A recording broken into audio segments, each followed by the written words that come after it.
So to apply open work permit after completing your study in Canada, you can go to log in your GCK account. And GCK account login करने के बाद जब आप नीचे scroll करेंगे अपनी applications में जो ऑलरेडी सबमिटेड है आपकी, तो नीचे स्क्रॉल करके बॉटम में आप जाएंगे, वहाँ पे आप मेंशन होगा apply to come to Canada. फिर उसके बाद वो पर्सनल रेफरेंस कोड मांगेगा जो कि हमारे पास नहीं है। हमारे केस में हम क्लिक करेंगे visitor visa study and work permit.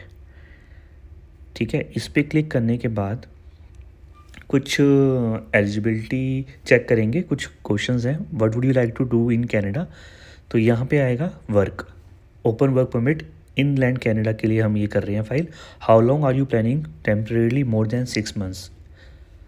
Select the code that matches the one on your passport.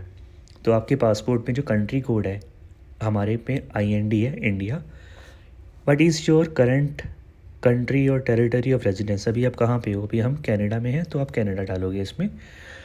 Do you have a family member who is a Canadian citizen और परमानेंट रेजिडेंस। हमारे case में तो कोई भी नहीं है family members, तो मेरे में नो आएगा। आपका डेट ऑफ बर्थ मेंशन करोगे आप यहाँ पे।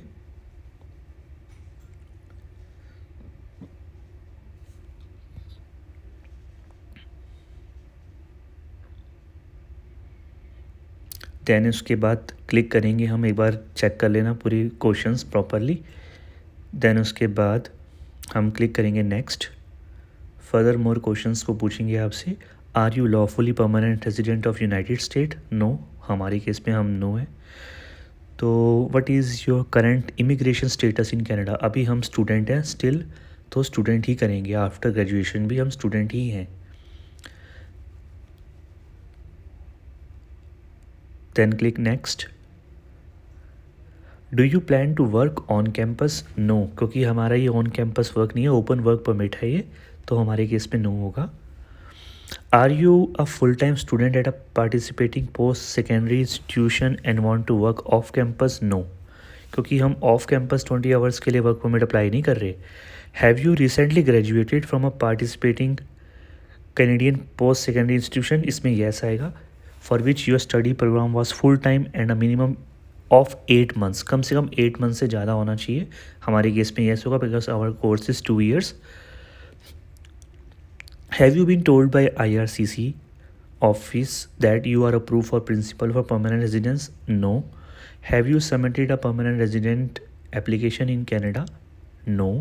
Do you have a written job offer. अगर आपके पास कोई जॉब ऑफर लेटर भी है तब भी आपने ओपन वर्क परमिट के लिए नो ही सिलेक्ट करना है, क्योंकि ये LMI नहीं हम अप्लाई कर रहे, मतलब हम एक work normal work permit apply नहीं कर रहे, हम post graduate work permit apply कर रहे हैं।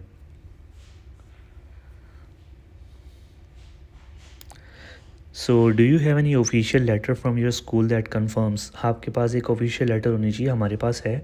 आप अपने कॉलेज और यूनिवर्सिटी से मांग सकते हैं, तो येस आएगा इसमें, जिसमें फाइनल ट्रांसक्रिप्ट भी होगी।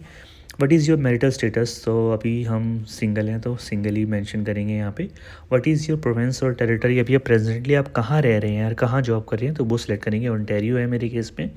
उसके बाद आप देखेंगे 2 रिजल्ट्स आए हैं, एक TRV, ये टेम्प्रेरी रेजिडेंट वीज़ा है। इन केस अगर आपको कनाडा से इंडिया जाना है, इंडिया से रिटर्न कनाडा आना है, तो TRV आप अप्लाई कर सकते हैं। और post graduate work permit in Canada के लिए हम अप्लाई कर रहे हैं अभी। So you are almost there, just click continue. और do you have any official letter from your school that confirms you have completed your study program. एक official letter होती है as well as your transcript, final transcript, दोनों चीज़ें हैं हमारे पास। ये college और यूनिवर्सिटी प्रोवाइड करता है आफ्टर ग्रेजुएशन। एक ऑफिशियल लेटर होती है जो आपकी ग्रेजुएशन सर्टिफिकेट है, वो बाद में आता है, उससे पहले कॉलेज आपको प्रोवाइड कर देती है letter. Have you medical exam दिया आपने लास्ट 12 मंथ्स में, तो नो आएगा, क्योंकि हमने ऑलरेडी लास्ट 2 years बिफोर दिया था। अब इसमें देखो क्या है, medical exam is needed before you submitted your application for foreign nationals. किसके लिए है, want to stay in Canada more than 6 months and have lived in one. अगर आप कनाडा से बाहर जा चुके हो और 6 महीने से ज़्यादा आप अपनी कंट्री में रह चुके हो, उस केस में आपको दोबारा मेडिकल देना होगा। हमने कनाडा छोड़ा नहीं है। अगर हम गए भी हैं तो 2 महीने से 6 महीने के अंदर अंदर ही रहे हैं, उससे ज़्यादा नहीं रहे, तो हमारे केस में नो आएगा। और हम इस फील्ड्स में जॉब्स भी नहीं ढूंढ रहे, वर्क भी नहीं कर रहे लाइक हेल्थ सेक्टर में, तो हमारे केस में नो ही आएगा। Do you want to work in one of the, अगर इस फॉलोइंग जॉब्स में आप वर्क कर रहे हो, काम कर रहे हो, अप्लाई करना चाहते हो, तो इसमें आप यस करोगे। और ये उनके लिए है, मतलब जो ओपन वर्क परमिट कर रहे हैं। पोस्ट ग्रेजुएट वर्क परमिट में नो ही आएगा। Do you want to submit an application for family members? No. Are you giving someone access? आप किसी को एक्सेस दे रहे हो? मैं खुद ही भर रहा हूँ, तो मैं नो ही लिखूँगा इसके अंदर। नेक्स्ट करेंगे। इन द पास्ट 10 ईयर्स आपने कोई फिंगरप्रिंट बायोमेट्रिक दिया? हाँ, हमने दिया था जब हमने स्टडी परमिट अप्लाई किया था 2020 में, और 2024 चल रहा है। There are fees associated. Yes, I will paying my application fees.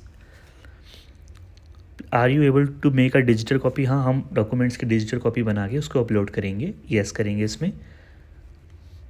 Will you be paying your application fees online? Yes, मैं अपने मास्टर कार्ड से, वीज़ा कार्ड से ऑनलाइन पे करूँगा अपनी एप्लीकेशन फ़ीस। नेक्स्ट। सारे देखो फॉर्म्स जो हमने क्वेश्चनरीज किए थे उसके सारा डिटेल यहाँ पे आ गया। एक बार डबल चेक कर सकते हो। कुछ अगर मिस्टेक हो या कुछ अगर आपको ऐड ऑन करना हो तो यहाँ पे पेंसिल का साइन देख सकते हो टॉप राइट कॉर्नर में हर एक क्वेश्चन के, तो उस पर क्लिक करके आप उसको ऐड ऑन चेंजेस कर सकते हो अपने क्वेश्चंस को। तो डबल चेक करें, make sure before submitting your application. तो डबल चेक करने के बाद सारे क्वेश्चंस को एक बार प्रॉपरली रीड कर लें, अपने आंसर्स को भी, देन क्लिक करें कंटिन्यू। उसके बाद step 1 use your account, step 2 save your documents, then step pay your fees.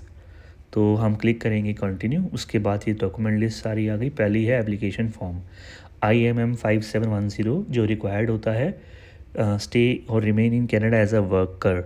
आप एज अ वर्कर यहाँ पे स्टे करना चाहते हो, इसका एक फॉर्म है, ये आपको फिल करना होगा। तो इसको हम डाउनलोड कर लेंगे, क्लिक कर लेंगे इसको। जब इसे डाउनलोड करोगे मेक श्योर ये आपका PDF में ही ओपन होगा, IMM 5710E। और रीसेंट एजुकेशन ट्रांसक्रिप्ट होनी चाहिए, कंप्लीशन ऑफ स्टडीज़ लेटर होना चाहिए कॉलेज और यूनिवर्सिटी से, पासपोर्ट डॉक्यूमेंट होना चाहिए आपका, और एक डिजिटल फ़ोटो होनी चाहिए।